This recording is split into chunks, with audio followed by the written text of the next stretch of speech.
ಜೈ ಶ್ರೀರಾಮ್ ರೀ ಎಲ್ಲರಿಗೂ. ಮುಂಜಾನೆ ಜಲ್ದಿ ಎದ್ದು ಜಳಕ ಮಾಡಿ ಹನುಮಾನ್ ಚಾಲಿಸ ಓದಾಕ್ ಕುಂತೆ.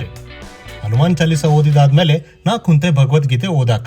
ಇಲ್ಲಿ ಶ್ರೀಕೃಷ್ಣ ಪರಮಾತ್ಮ ಹೇಳ್ತಾರ, ಯಾರು ಮನಸ್ಸನ್ನು ಗೆದ್ದಿದ್ದಾನೋ ಅವನಿಗೆ ಮನಸ್ಸು ಬಂಧುವಾಗುತ್ತದೆ, ಆದರೆ ಹಾಗೆ ಮಾಡದಿರುವವನಿಗೆ ಅವನ ಮನಸ್ಸೇ ಅತ್ಯಂತ ದೊಡ್ಡ ಶತ್ರುವಾಗುತ್ತದೆ.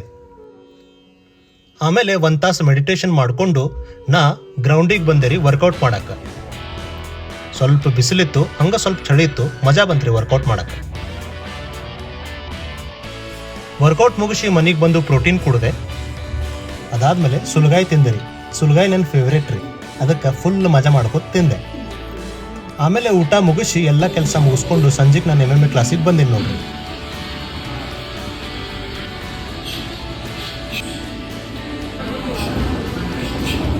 ಕ್ಲಾಸ್ ಮುಗಿಸ್ಕೊಂಡು ಸೀದಾ ಹನುಮಪ್ಪನ ಗುಡಿಗೆ ಬಂದು ಎಲ್ಲರಿಗೂ ಒಳ್ಳೇದಾಗ್ಲಪ್ಪ ಅಂತ ಬೇಡ್ಕೊಂಡು ಅಲ್ಲೇ ಗುಡ್ಯಾಗ ಕುಂತು ಪ್ರೋಟೀನ್ ಕುಡಿದು ಮನೆಗೆ ಬಂದು ಫ್ರೆಶ್ ಆಗಿ ಊಟ ಮಾಡಿದೆ. ಹಂಗ ಇವತ್ತಿನ ನೀರಿನ ಟಾಸ್ಕ್ ಮುಗಿಸಿ ನಾ ಕುಂತ ಇವತ್ತಿನ 2ನೇ ಮೆಡಿಟೇಷನ್ ಮಾಡಾಕ. ಇಲ್ಲಿಗೆ ಡೇ 9 ಮುಗಿತ್ರಿ. ಎಲ್ಲರಿಗೂ ಶುಭರಾತ್ರಿ.